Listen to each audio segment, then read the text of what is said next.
The Brewtallyspeaking podcast is proudly sponsored by Starving Artist Brewing. Starving Artist Brewing may be a small speck on Michigan's beer map, but they say big things come in small packages.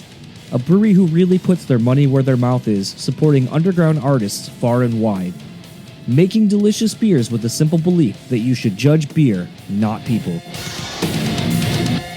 Brewtallyspeaking podcast is proudly sponsored by Rockabilia.com. With over 500,000 officially licensed items in their online store, you're guaranteed to find something you need. Use our code BRUTALLY and get 10% off your total purchase order. Now on to the show.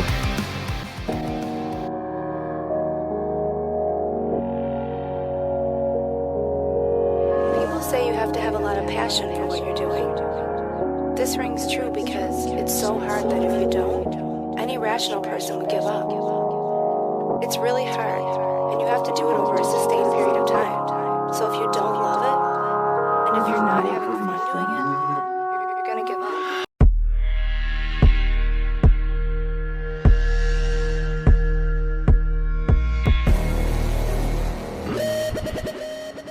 What's up, everybody? Welcome to another episode of the Brewtallyspeaking podcast. I am your host, John, and this episode's guest is Tim Ripper Owens. Man, what a fucking iconic, legendary voice of rock metal, and just one of those that, like, when the email came through, I was like, fuck yeah, I want to talk to Tim. Obviously, you know, Tim has a new EP out that basically was written, however you want to put it, with Jasta, who has been doing the Lord's work, resurrecting so many projects and so many things. And not saying that Tim's career needed a resurrection of any sorts, but as you'll kind of hear in our conversation, Tim, I feel like, exists in this interesting space where, depending on how you know him, peripherally, maybe he just doesn't exist to you anymore beyond that thing. I mean, I know, like, when I had told my dad, like, oh, I just finished talking to Tim Owens, and he was like, oh, the guy from Judas Priest, what's he been up to? It's one of those things where it's like, I mean, shit, he's been up to an awful lot. But it is interesting, this concept of, you know, people living in a certain era, you know, and I've really kind of been exploring that a little bit more myself. You know, I remember seeing, I think it was, who knows, it was on some social media, I'm sure, but it kind of really kickstarted my thinking about this process, where it was like someone had made a post about basically having that there is someone out there that has this story about you, and they haven't talked to you and they don't know you, and this is from you from 10, 15 years ago, or when you were blank age. And that they're going around and telling people about you from their perception of you from that time, not who you are anymore, because you don't know them and you're not friends with them. And it really kind of, I mean, it's one of those things when you smoke weed, or, you know, if you're taking shrooms and stuff like that, you know, sometimes you self-reflect and kind of shed your own ego of bullshit and kind of just get real with yourself and kind of have some of these deeper thoughts.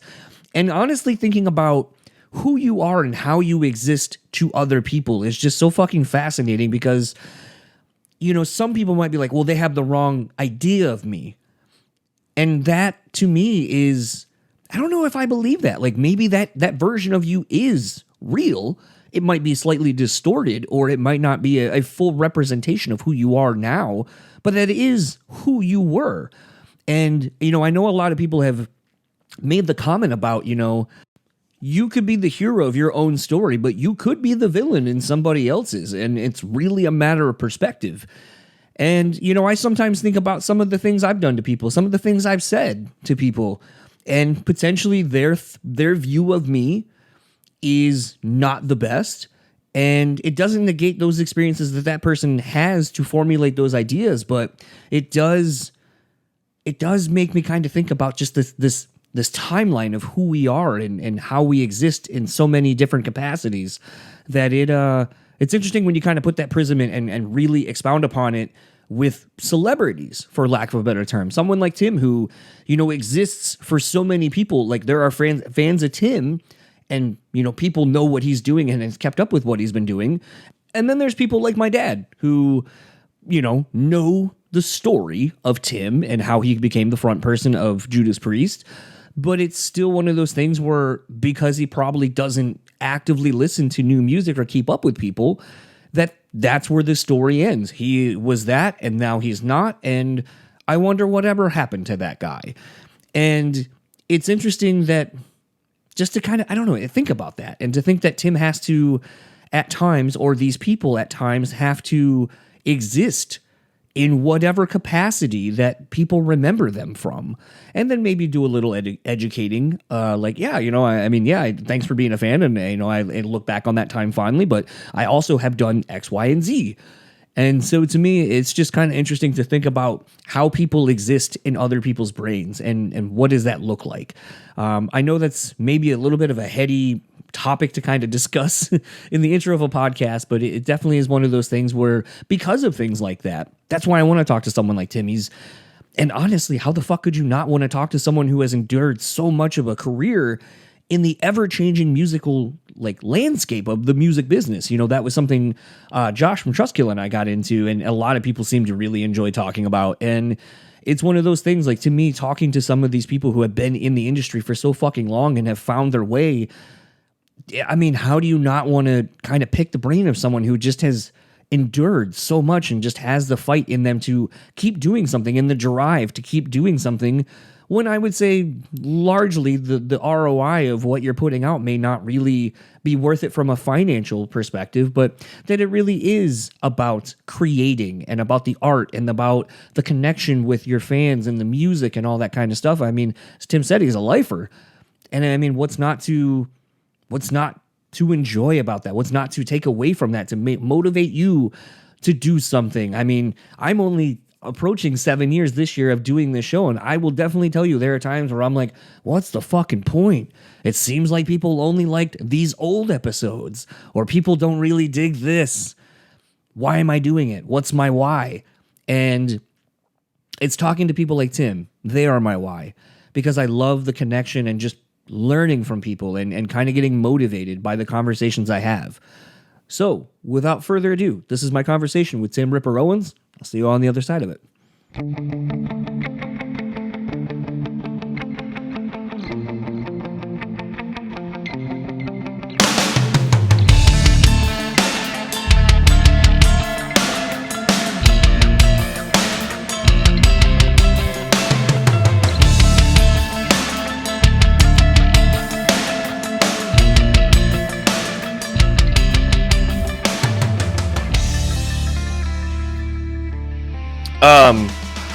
So I guess it's kind of fun getting to talk to you, because you might be the most busiest person I know in the music industry since I've become aware of you back in your Judas Priest days. It was always you're doing a new thing, getting, Guitar World, and now you're in Iced Earth, and you're doing stuff with Yngwie and all this stuff. It's like, I don't know where you find the time to do literally every fucking project that apparently comes your way. Yeah, I stay busy. I've realized I could sing on a lot of stuff and make music my living. Music's your living. You have to do a lot of stuff nowadays, a lot of music, because you can't stick with one project and think you're going to make a dent. It's funny, I was talking to a guest previously, about a week or so ago, and we got on the topic of the concept of retiring, and we kind of got to talking about how, I don't know if I'll kind of say your generation and moving forward, I don't know if we can really ever actually retire, just not do anything, because I feel like we've kind of all come to this conclusion that by doing that, that's kind of when we have, I'm saying this, no purpose and no reason to keep going. And it's kind of when we start getting old and dying rather quickly, because you just have nothing to do. Is that, I don't want to say, is that something you think about, but is there maybe more of a, I want to do all these things and I want to accomplish so much more with the time that I have? Well, I like to do music, that's the big thing. Retiring, I would love to have a retirement plan, to be honest. There's not one in sight, so my ex-girlfriend used to really harp on me about getting not having a retirement plan and making one, and I brushed it off a lot, but since then I started thinking a lot more about it and started, putting some more money back and started, but But you know, I don't think of anything right now, but just I get to make music. You know, I get to sing on so many different people's projects, and you know, it used to be you could just make money touring and put a record out, and make a little money, and but nowadays it's different with the internet, and you know, me saying, hey, I can sing on your record. You know, and if anybody ever wants me to sing on a song, it's rippervocals@gmail.com. Like rippervocals@gmail.com. And, you know, and I'll sing a tune and guest on it. And it's a lot of fun. Do you feel that kind of being so open and adventurous to collaborations and doing stuff is maybe what allows you to explore more within, I don't want to call it your own music, but just kind of, I guess because I don't feel like that's the thing. I don't feel like when I think of you as a musician, as a vocalist, there's not really any one thing. I'm not like, you're a metal vocalist or you're a this or you're a that. You're so wide ranging that it's like, no, you're just a singer. Like you are a vocalist in the truest sense of the form. And I feel like that's kind of got to be freeing that you are able and willing to just kind of do whatever comes your way. Yeah, it's great, you know, to have a voice like mine that I can sing, you know, from hardcore to some death growls to clean and 80s and this and that and regular rock and musical type stuff, you know. And it's great because I get songs sent to me that I think, wow, I can't believe they'd even think of me to sing this. The past couple of weeks, and it was like so different for me, you know. And I love doing it because it's usually pretty easy to do. I think my stuff is more challenging to do because you take it to some of the stuff you get is really cool. I mean, it's just all over the spectrum. So, you know, it's fortunate I get to do that and you know, sing all kinds of different stuff. Is there something as of now that you haven't done either genre wise or even maybe vocally that you would like to, or maybe that we wouldn't expect out of you? No, I think I pretty much do it. I think everybody sends me all kinds of stuff. So, I mean, I'm pretty much happy with what I'm doing. I mean, whatever kind of stuff people want me to sing, I'll do it, you know. Be interested to hear you do something maybe more in the spectrum, and maybe you haven't, I just haven't found it. Speaking to the breadth of how much work you've done, something more kind of in the vein of like an R&B or like something like that. Yeah, that would be cool. I've never really done much of that. I did one song years and years ago, but yeah, I've never really done much of that. It's funny because I feel like a lot of times when you see some of these artists, you know, like it was funny, like coincidentally as I'm wearing my Rod Stewart shirt, I remember going to the show and a lot of people were like, I don't expect you to be at this show. And it was really kind of funny because people, when they just look at me, they're like, oh, hard rock and metal. And it's like, no, but like I grew up on Rod Stewart and all these different kind of people. I'm the same way. I listen to, you know, I love, one of my favorites is David Bowie and the Beatles and big fan of older music. And, you know, you know, REO Speedwagon and, you know, I like all kinds of stuff. I think what's interesting though, is it allows you to really kind of find your way in different music. Like it was interesting as more like, I don't at least speak to going to see like Rod Stewart. And actually, even when I went and saw Train, they're kind of doing this same thing where it's not so much all of the hits of the band, like it is, but I'm starting to notice this shift in this trend of like artists starting to incorporate more songs that people are going to know, like cover songs, basically, even if they're not ones that they've recorded themselves. And it's kind of fun to be in like some of these rooms and just like, oh my God, we all know this song. And it's not, you know, this song. Like I know Rod Stewart did cover Can You Stand the Rain, but it was really interesting to like see like half of his set was kind of covers. And you're just like, fuck man, like this is really cool. And a lot of artists are starting to do that to kind of just create this like inclusivity of sorts for a scene. Fun shows for people and the artists. So I think they just like to, you know, change things up. So this is kind of maybe an odd question, but so I used to book shows, which has forever ruined going to shows for me because I can't help but think of guarantees and numbers and all of these kind of things. But I have found with talking to a lot of different band people that a lot of people are kind of, I don't want to say jaded or at the point where they don't enjoy going to shows, but because it's their job, they don't find the fandom of going to see bands anymore. With your tenured career, do you still find it enjoyable to go to shows? I go to some local clubs every now and then and watch some bands. You know, we got a club in Akron called the Empire, which has a lot of bands and a lot of friends play. And, you know, I go there a lot. And, I try to get out every now and then. I don't last very long, but I try to get out. When you see shows, do you look at it for things maybe like, so when I went and saw like Ministry, and I saw a few other bands like in the last couple of years since shows have been coming back, I remember kind of sitting back and just kind of thinking, what makes this band at this level to where people are willing to pay X amount of money to come see them versus maybe some band that no one knows about, but are equally as talented and all that kind of stuff. And I really was trying to pinpoint what is it that separates, you know, a quote unquote local or a touring national from being that international band. And I don't know if a lot of people look at shows and try to figure out like, why does this work? Or what is it about this band that gives them X ability to correlate and translate to so many people?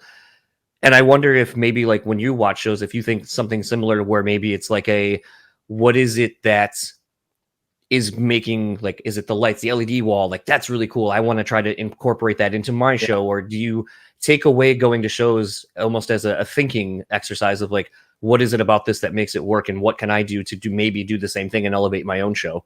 Well, I think you're always learning, aren't you? I mean, everybody, you got to, you know, as a singer, I do, and it's watching them, you know, and you watch some bands and you know, when you go to a show and you go, man, they got the it factor. There's just something that,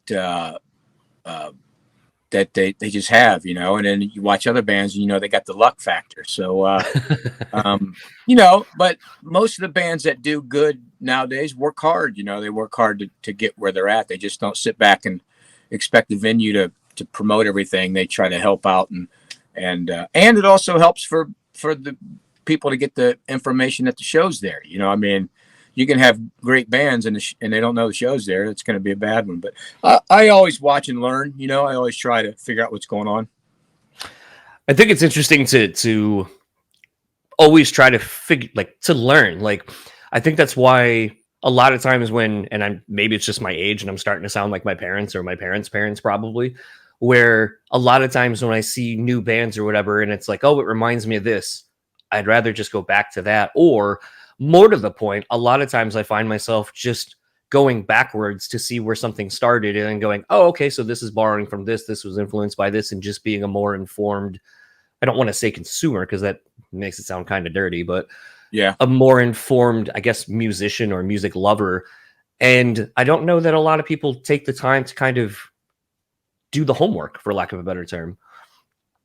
No, I don't think so, but there is people that do. And, you know, like I said, you always should be trying to learn and watch things and figure out what's going on. And, you know, you can always figure something out. Kind of speaking to watching what's going on, you know, talking about your new EP, you know, Jasta's kind of been interesting in the sense of his show of just kind of, you know, I love that he throws ideas out to people.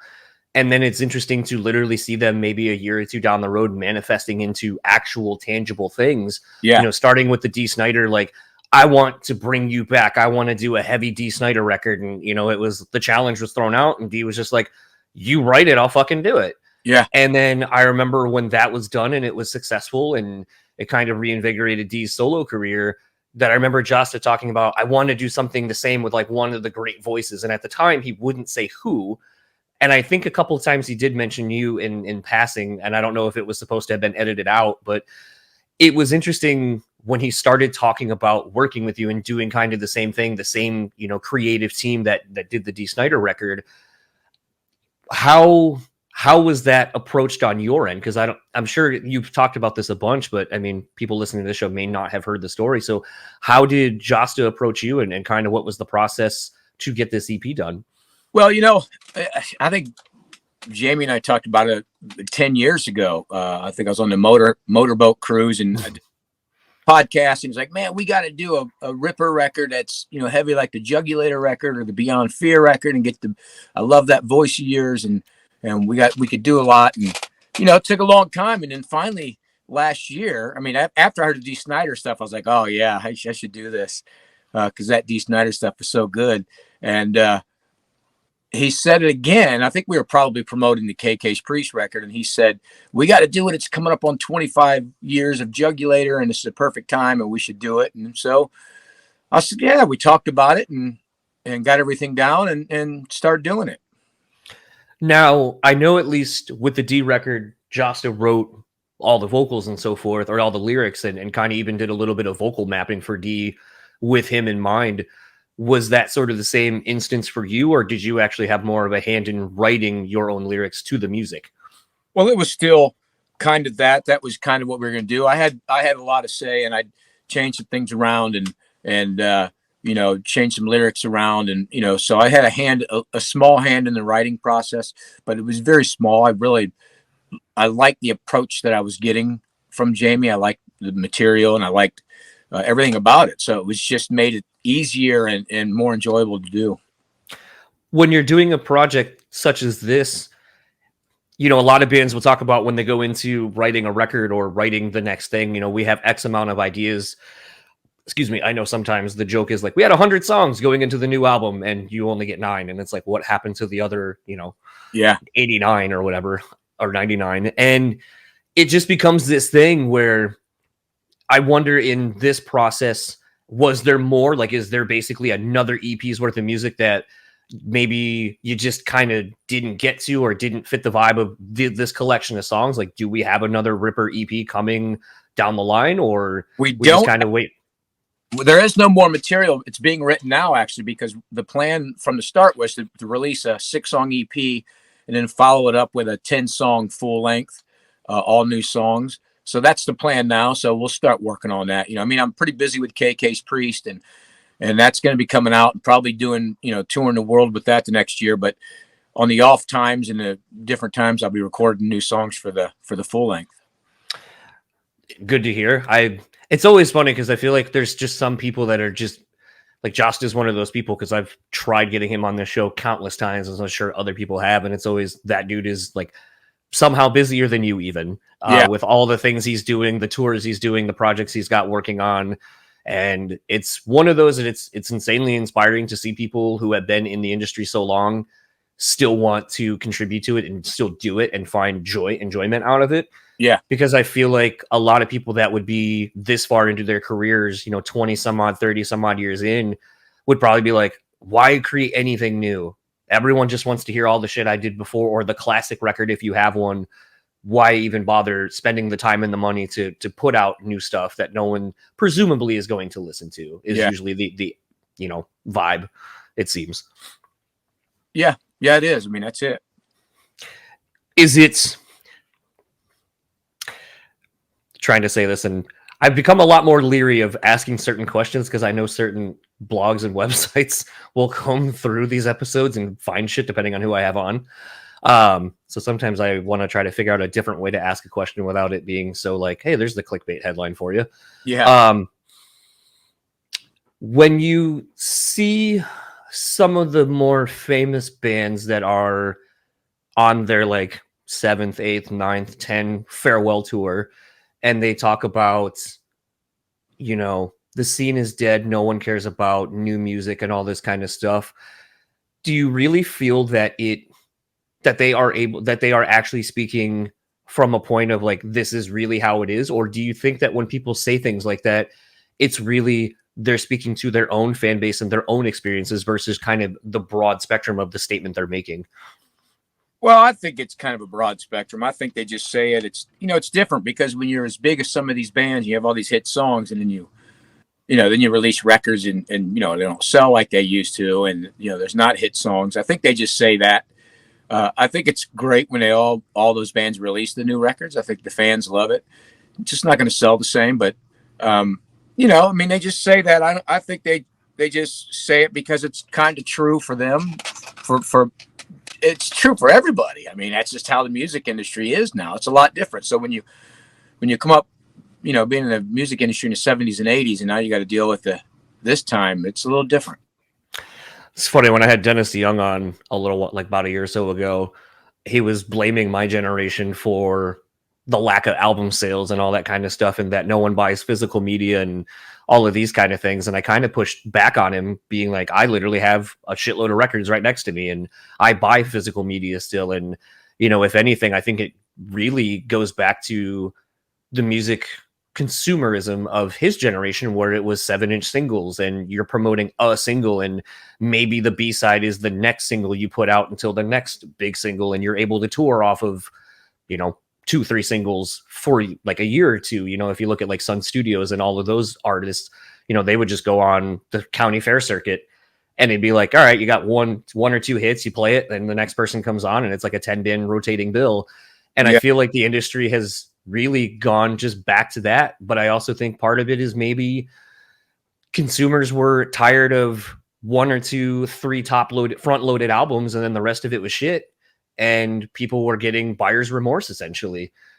Yeah, I think it's kind of that, but I think it's just more of times change and the industry changes and technology changes. I think technology would have changed everything more than anything. I mean, songs are all over the internet, whether it's YouTube or everywhere. It's just a different, and that's just how it goes. I mean, it's, everybody, when they made cordless phones, ran out and bought a cordless phone, or right now you think about GPS companies who are camera companies. I mean, listen, there's nobody complaining about camera companies going under because you can take pictures on your cell phone. It's just things change. You got to deal with it. It's not the same, it's just a different industry. And I don't know, I guess you can blame everybody from musicians, record companies, consumers, technology. I mean, it's just what it is. Everything moves forward and changes, and you just have to embrace it instead of complaining about it the whole time. I mean, it sucks, but you can't complain about it. I mean, it's what it is. I mean, listen, we wouldn't have been able to do this back in the 80s either. So no, 100% not. Or if we could have, one of us would have been probably working for the government, and it would have been super like shitty. Yeah. Out of curiosity, I mean, it sounds like in some of the last few things that we've kind of discussed, it seems like you're someone that's very malleable. Is that something you've always been, like, able to just kind of adapt to whatever, or is that something you've learned to grow into over time? Well, in everything I do, I try to use common sense, and that's what people, do. You have to, you might not be happy about stuff. I'm not over the moon that you have to stream your stuff on Spotify, but you have to stream your stuff on Spotify. And I look at it as, well, if you do that, maybe someone will buy the record. They'll actually buy it. But you have with everything. I mean, whatever you're talking about in the world, you have to use common sense. And, you might think one way one time, you think a different way a different time. It's just how you have to go about things. You can't just focus on that's it. Whether you're in politics and you're left and right, you just can't be that in the world anymore. You have to use common sense and go, this is what I think is right, and you just have to adapt and use common sense.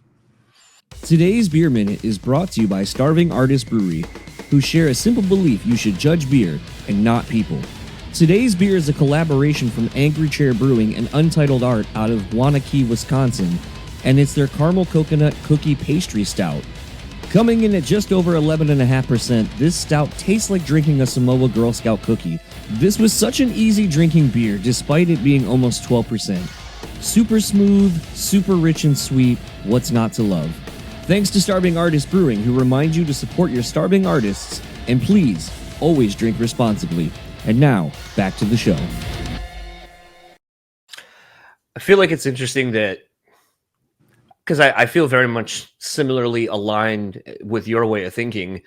And a lot of times, like as I work in an industry now, back in the service industry at a brewery here in town, where I'm dealing with a lot of like 18, 19, 20-year-old kids, and I listen to them and I'm like, shit, I'm almost twice your age. And to hear some of their thoughts and the way that they, I would say troubleshoot, but it's almost the lack thereof at times, where it's just like you're so singularly focused on this that you don't have the awareness to think, so much further down the line, that I don't know if, I wonder a lot of times if that common sense, the ability to kind of think a little bit beyond yourself and kind of put yourself in other people's shoes, I wonder if that kind of thinking is going away with the younger generation. Well, I think it is, but I also think I mean, obviously the internet's a big problem because they read different stuff. But I think when you're younger, with all of us, you're told what you're supposed to like and kind of told what you're supposed to do. You know, whether it is in the world of politics or even music or whatever it is, you kind of at one part of your life, you're like, yeah, I'm supposed to be this because this is what my family was, or this is what I was told I'm supposed to do. And then you realize, whether you become a businessman or a musician, you realize I don't have to think like that anymore. That's their thinking. I gotta look at my own things. And I think right now a lot of young people don't have that. But I think it's a lot to do with the internet. I think, they read stuff. They already have what they're told and they think they're supposed to believe in without even thinking about it. They don't even Right. I got to think I can't like heavy metal because they told me it was bad. And without ever even listening to it or diving into it. And I think internet, because they go in their own world and watch their own little news clips and their own people, that's what they get stuck with. They don't even come outside. They don't even come outside the box. They don't even, that's why I always say, well, just look and think. Maybe some things aren't what you think, but I think social media is a big part of that. Well, I think something, and I know Doc Coyle and I talked about this for a while, and a lot of times whenever we end up on this topic in general, because with us both being so into sports, it turns into this thing of like, what is social media doing to all of us? Like a real quick example, I know one big thing was we were talking about, there's always the debate, whether it's music, sports, whatever, who's the greatest of all time? What makes, a great athlete? And something that we said that can't be taken away from anything is, LeBron is really the first athlete to be in the 24/7 news cycle and he's been doing it since he was in high school. Yeah. And it became this thing where it's like, you can't understate, like, you can think that he's not as good as Michael Jordan or any of the other, or Kobe Bryant or anybody else, but Kobe and Michael Jordan never had to endure the 24-hour news press cycle that he's in. If he has a bad game for 24 hours, that's all there is. We technically have a direct line to LeBron. We can DM him. Will he see it? Probably not. Yeah. But like having that immediate access to people, he's really one of the first to have endured for his whole career. And thinking about what that does to a person when you literally can't turn off all of the access to you, it's got to be, we're probably going to do case studies on this forever beyond this. But even thinking about, growing up, it's like, I was bullied and it's not something I want anyone to go through, but it also made me realize that there are going to be people who have differing opinions of yours that are going to be shitty to you for no reason. And you kind of got to learn to deal with it and get some thick skin. And I wonder if the way that the internet is now, where it literally just feeds you everything that you want to see, your same ideas, all of these things. It's like all you're doing is creating a world that's insanely artificial, because if you don't have anyone challenging you or challenging your thoughts, or maybe, like you said, step out beyond what you know and think about things from a differing perspective other than the one you currently have, then I don't feel like you're ever going to grow. And it creates, I think it's going to be very damaging to people. And we're seeing it where it's like, and I hate to say it, like you're snowflakes or whatever, but I just feel like you have people who can't handle something that is beyond all that they know. And if I don't agree with you, well, then I have to block you and cancel you and do all those things. And that's not how the real world works. No, that is it. I mean, you just nailed it that's what it is with, like you said, sports, music, politics, food, whatever. Everybody's on their side and it's all of them. Sometimes I just want to strangle them, because it's like everybody, it's just like, I mean, first of all, you watch on the internet and someone says, if they don't like your record, or they don't like your singing, they don't like me. And instead of not saying anything, there's no need to come on my page and say I suck and do all this stuff. Don't say anything because they change it from not liking me, which is fine. I don't care. I mean, you don't like me. I don't like singers too. I mean, I might not like that person that said they don't like me. So I don't like them now that they said they don't. But instead of bashing me like you suck, you're terrible, you can't sing, it's like, no, you're wrong. I don't suck, and I can sing really good. you just don't like me. I mean, that's fine, you know, but that's the difference now is they can't even, it's just, they just go and run with it. And they don't even, like I said, like you said, they don't look into anything.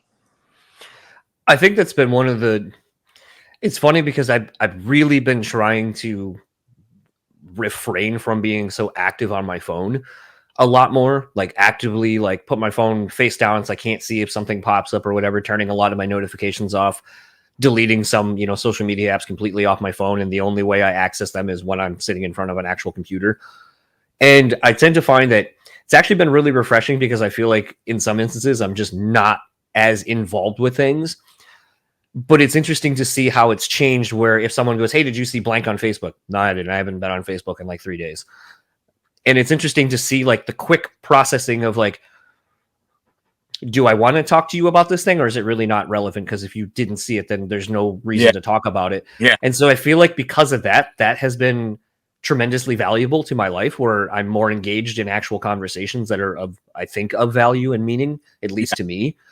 But the other interesting thing is, and I'm terrible at this, is when I have such an active mind that when I think of a question, I'll quickly Google it, and then I'll be like, all right, that seems like it's a logical answer to my question, but I'm going to keep going through a couple of more things and just kind of fact check the things that I'm looking at.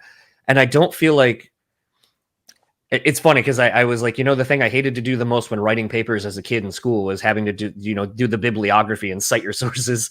And I feel like now as an adult, when I look up stuff, I'm still actively doing that. Like, is this factual? Can I find other things that back up these things?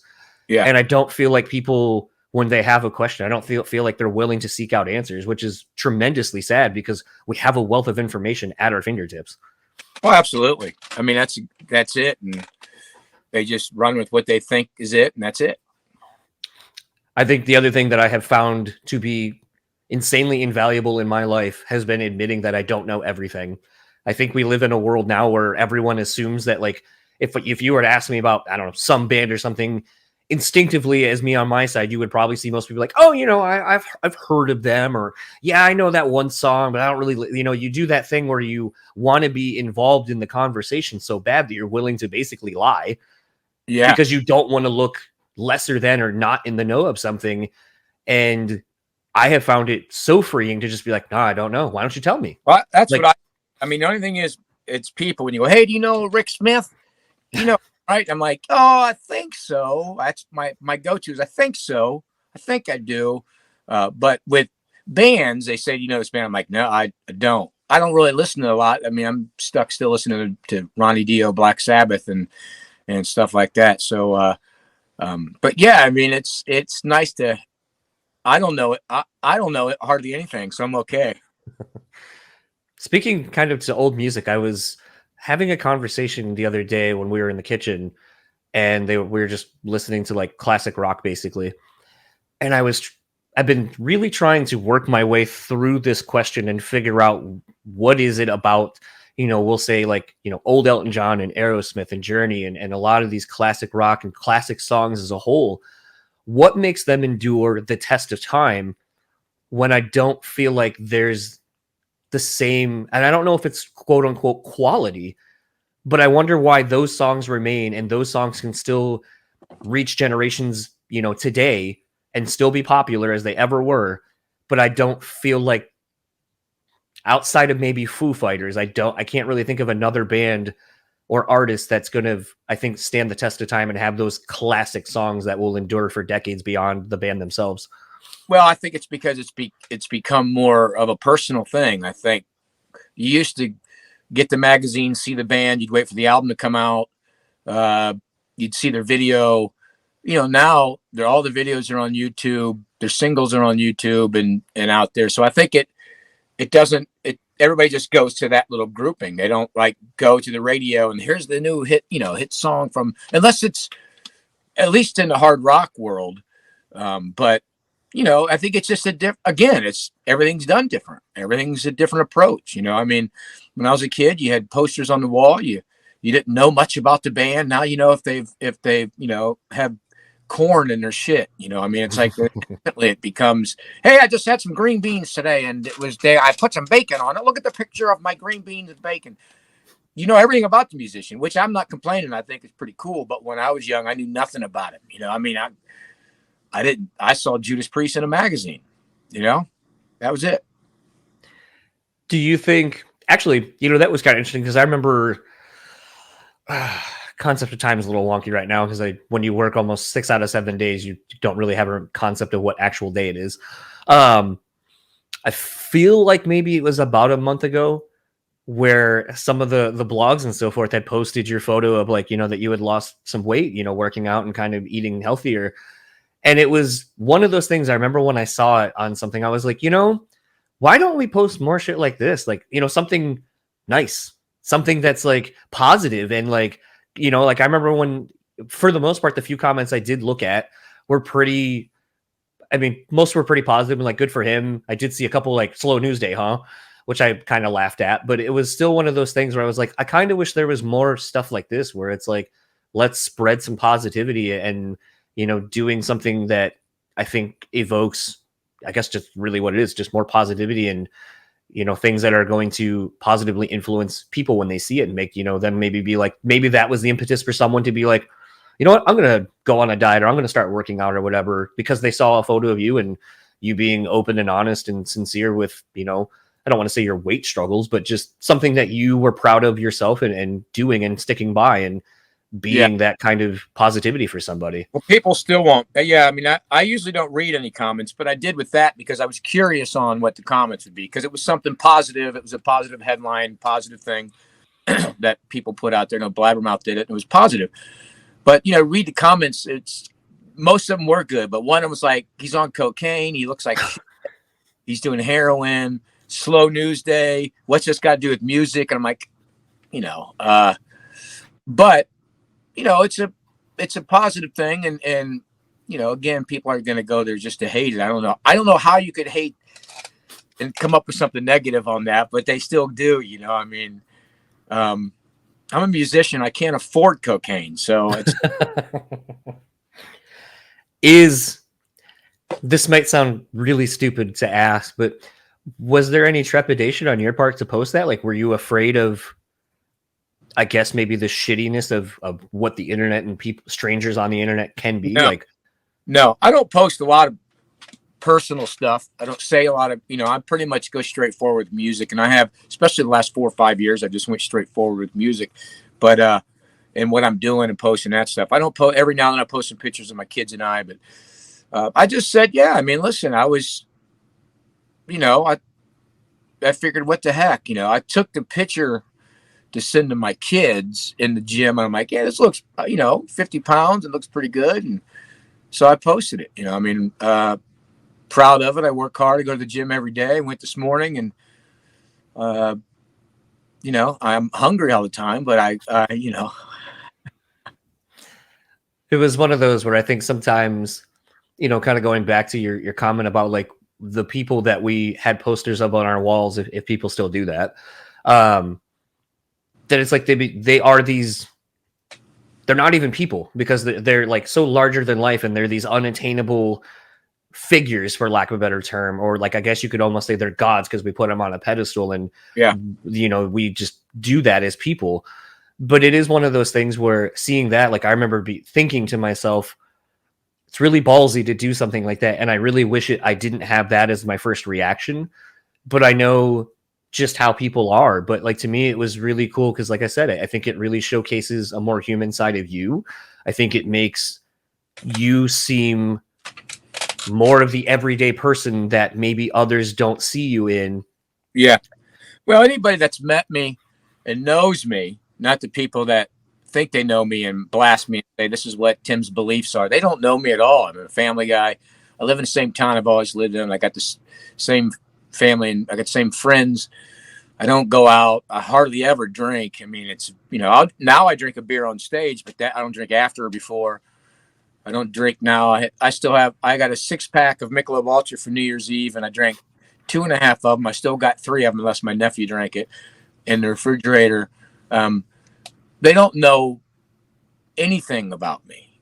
except most people just that I'm a normal guy. If they've met me, they know that. That's what they always say. Hey, man, he's just like everybody else. Because that's what I say. I am like everybody else. I mean, I was brought up right. Small town, Akron, Ohio, Kenmore, small, I am what I am. And if you still don't like me, then I don't think I'm the problem. It's interesting because I feel like I also a concept or a theory that I've really been kind of thinking about a lot more is, who people think you are versus who you actually are, and how you as a person can change over time. And it's interesting because I still feel like the concept of you is still Ripper Owens from Judas Priest, and that was so long ago, and you've done so many other things that I feel like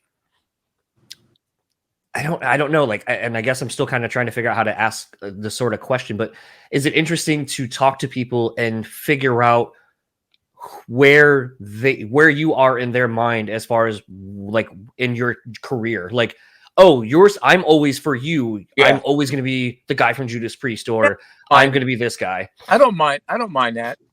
First of all, the biggest part is as long as they say that I don't sound like somebody else when I sing, or I'm trying to sound like somebody else. I mean, I sound like Tim Ripper Owens. I don't sound like anybody else. Nobody else sounds like me. I mean, that's just kind of the fact. But I don't care what era they know, as long as they don't say, "What have you been doing since Judas Priest?" Because that's the ones that get me. I'm like, I always say, Google me. Yeah. Or they'll say that on my Facebook page. What have you been up to? I'm like, I don't know. Everything on here is promoting the records that I'm putting out. But I don't care as long as they know me, as long as they, don't, they say positive stuff and they know me. Adversely, lost my train of thought on that one. Yeah, totally lost my train of thought. I had a question and it just left the station. I actually had heard a thing that was like when you lose your train of thought like that it was apparently a lie, which I always thought was an interesting concept because it's like, why would it be a lie if you couldn't remember it? Same with the I recently had learned that when you forget, like when you go into a new room and you're like, why did I even come in here? That apparently, and I need to do some more research on this, it's because your brain remembers like the layout of all the rooms and so forth that you're in. Yeah. And if for whatever reason you go into a room and your brain can't like basically map out the room for you, it just kind of goes blank because it's like, wait, what is this room? Like it has to reacclimate to what the things are in the space that you're looking at. And then that's why as soon as you leave the room, you're like, oh shit, I needed to go get this. Yeah. Because it now painted the whole room for you. And I thought that was a really interesting thing that even how, like, I've lived in this house for 13 years and I still sometimes do that where I'm like, I don't even know why I came in here. And then I leave the room and I go, really? Like out of all the times I've been in this room, like my brain was like, today's like right now is when you're going to forget whatever this room looked like apparently. But I always thought that was kind of an interesting reason as to why that happens. Totally random information that you probably have no need to know. I know now.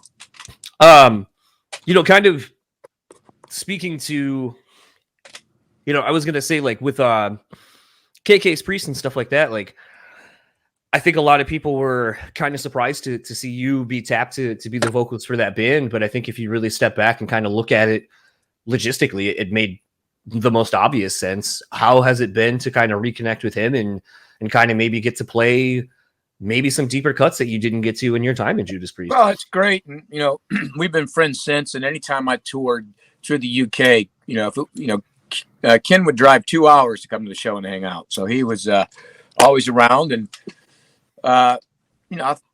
we just, I'm the kind of vocalist he wants to do it, and we're friends, and he knows that I can do anything he wants me to do. And, it was great. It's great to do it. It's great stuff. The new record's going to be fantastic. I can't wait for it to be finished. I mean, it's just being mixed now. So it was a lot of fun and a lot of good stuff.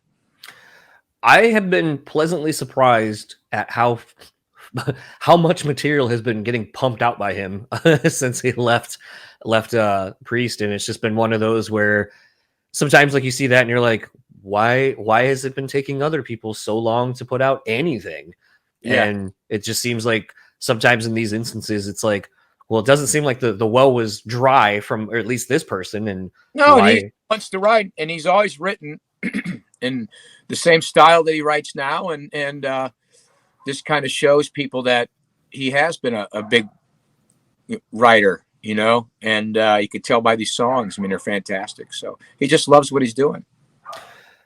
Again, I'm going to ask you a question because it's something I actually was thinking of and I'm going to not mention names, so I'm going to try to make this as easy to follow.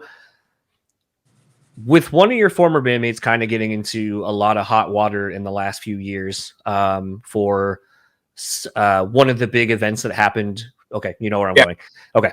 I often wonder when things like that happen, I don't want to necessarily call it guilty by association, but I'm always interested in when things like that happen, what is maybe the quote unquote backlash that like did you experience any because of the association in your time with that person? Of course I did. Did you? And they still say stuff about me. And I'm like, I haven't talked to John Chae for 15 years. You know, I left the band in a bad way. And he was a totally different person, even politically then. And so was I then. We were on the opposite sides of the fence, but he never shoved anything down people's throats, never even talked about it, really. So he changed a lot, obviously, since I left the band. So, I mean, I got backlash, and that's what happens. But again, people don't even know me. They just say stuff. I'm like, you don't know nothing about me, you know? I mean, but that is what it is. You get that kind of stuff. It's just interesting because like I remember, like I said, reading like the guitar magazines and so forth and different stuff when you had joined the band. And I feel like even back then you guys talked about how you had a mutual respect for what each other does as musicians and professionals, but that you didn't always agree with each other as people. And I always, even at a young age, kind of seeing things like that, I always thought that was interesting because that's usually not something people are willingly admit in press. Yeah. And so to me, I just found it, again, refreshing and just kind of something different. And all these years later with what ended up happening, I was just like, I wonder if Tim gets shit because of that, even though you haven't been technically associated with him in almost 2 decades at this point. Yeah. No, not quite. Or is it? So that, whatever you can think of, I get shit for. So it's kind of a thing, but I have just so many great fans and friends, and the love I get on social media is overwhelming. So it's been pretty great. I know I got you for a couple more minutes, so I'll kind of start wrapping this up. The music industry is interesting, and I really kind of leaned into this year, kind of explaining this to those that may not know. Basically from around the beginning of the holidays to the new year, the industry essentially shuts down because there's just not really no one's really touring really, and nothing's really coming out. So I always liked asking the people that I was getting on toward the end of the year, and I've kind of done it in the beginning. What were you proud of last year, and what are you really looking forward to this year moving forward, since we're still new into the year? Well, obviously putting out the solo EP, Return to Death Row, under just Ripper, so everybody knows that. I think the reviews of that record has just been, almost everything has been positive and great about it. And next year, I'm looking forward to recording a full length, but I'm really also looking forward to getting KK's Priest record out, and I'm looking forward to touring with it. So hopefully all this is going to happen. And then kind of selfishly, one of my sponsors is Rockabilia. So they have just a boatload of merch, like over 500,000 shirts officially licensed from bands and so forth. So I've taken a fun thing to ask the guests on the show. What is a favorite piece of merch that you owned or have owned at some point in your life? Man, I don't know. I probably had my first concert shirt, Defenders of the Faith. I think it's still in a box outside somewhere, and that was probably a pretty cool one. What is it interesting to know that you've been around for so long that people can have essentially different eras of merch that they can bring out, and you're just like, oh shit, I remember that design, or I remember that tour. That was one of my first Beyond Fear shirts. That's cool. And last question for you: where can people find you, or whatever you would like to plug online?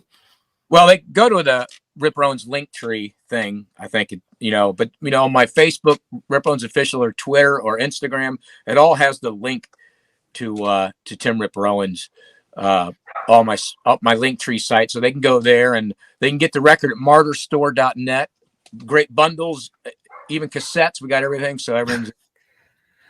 I still don't understand the whole cassette coming back, because I don't feel like that's still, at least like albums, like they figured out how to make better needles. They figured out how to press, the vinyl better, so it doesn't just become garbage after the first play.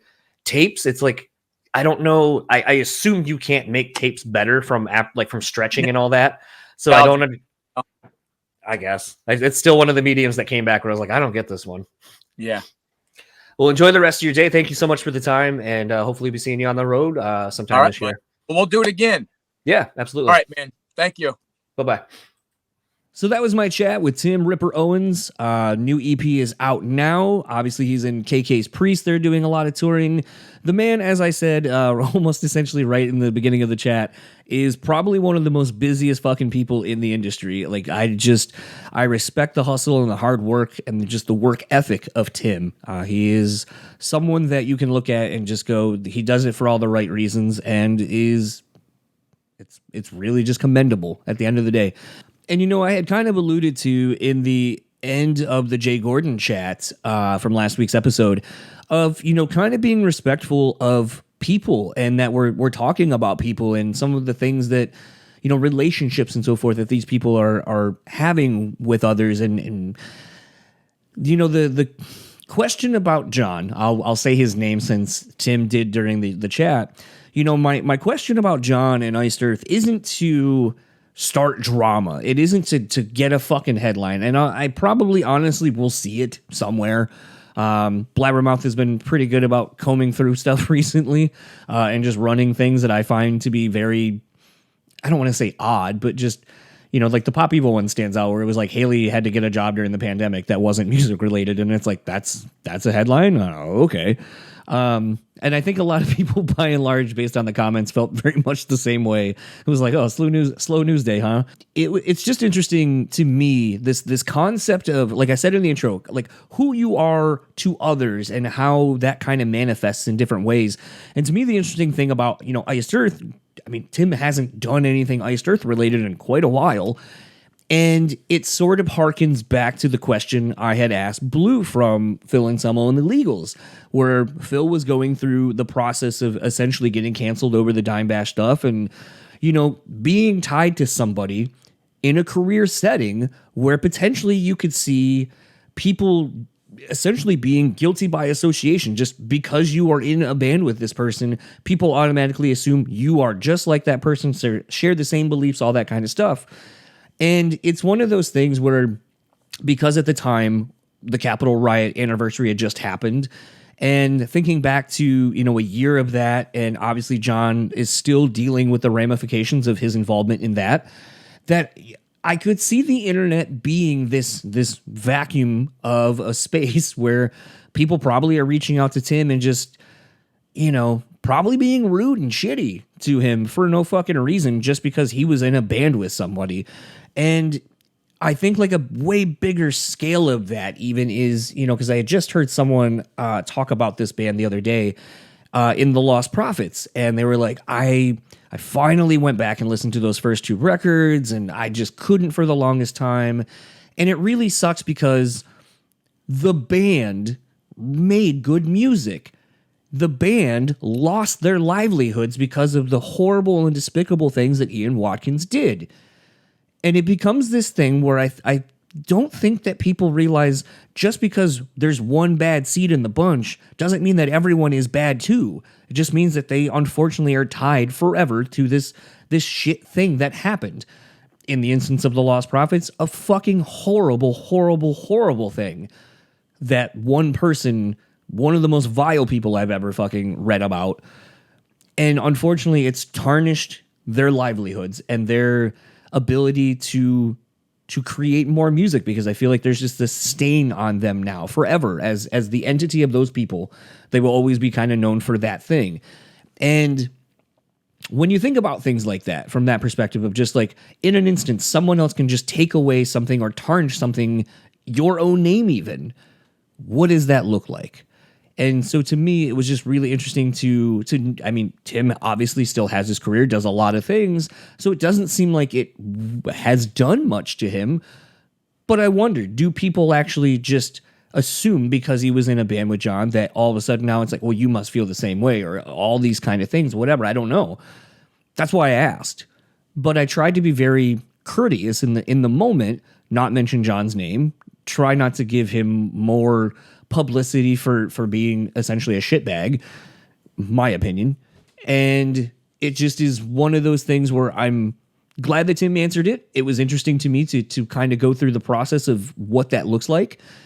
And I think it's commendable to answer those kind of things and just treat them honestly and head on. And I think kind of, again, showcases more of who Tim is as a person and why probably so many people want to work with him is because he just is a straight shooter. And you know what you get is going to be good, that he's a professional.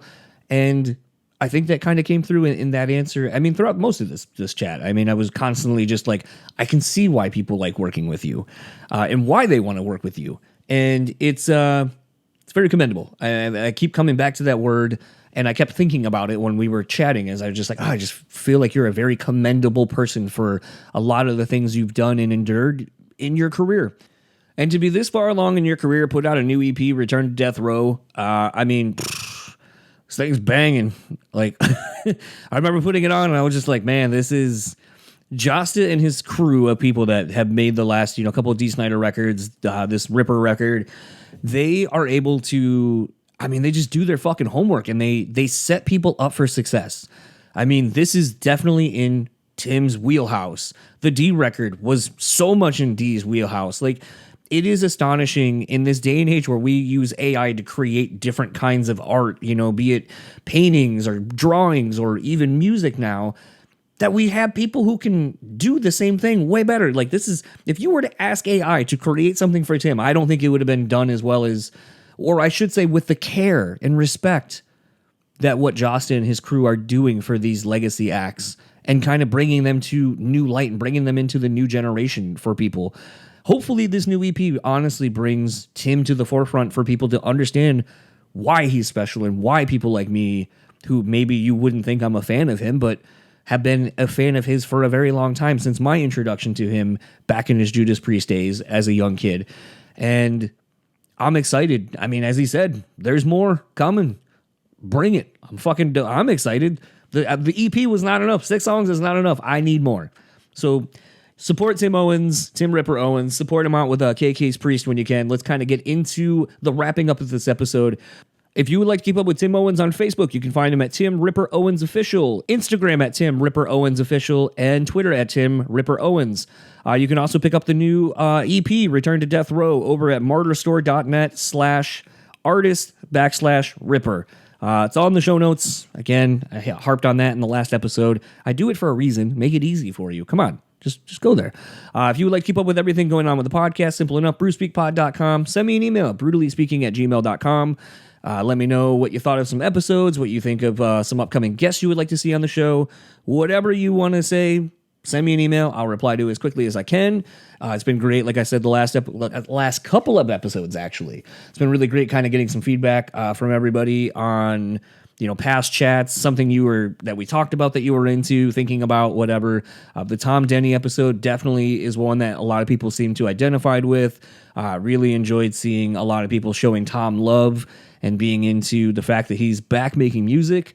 I mean, that's kind of why I do some of these. I mean, they may not be, the biggest people that you've ever heard of or whatever, but they have great stories. And I think someone like Tom is a great story that needs to be told.